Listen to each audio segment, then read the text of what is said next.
मीरा भाईंदरमध्ये राई गावामध्ये झाड कोसळून गंभीर जखमी झालेल्या तरुणाचा आज मृत्यू झालेला आहे। बुधवारी दुचाकीवरून जात असताना भलं मोठं नारळाचं झाड कोसळल्यानं त्याच्या मानेला जोरदार झटका बसला होता।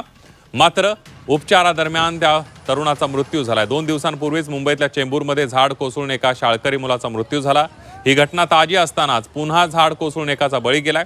या घटनेवरून अपघाताचं सत्र सुरूच असल्याचं दिसून येत आहे।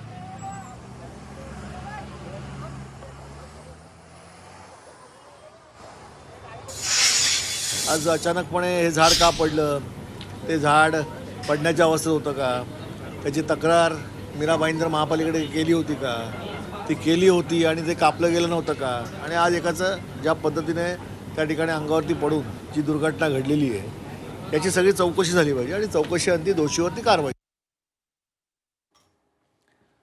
आपण बघतोय मीरा भाईंदरमध्ये सुद्धा मुंबईतली घटना ताजीच असतानाच मीरा भाईंदरमध्ये सुद्धा एका तरुणाचा मृत्यू झालेला आहे।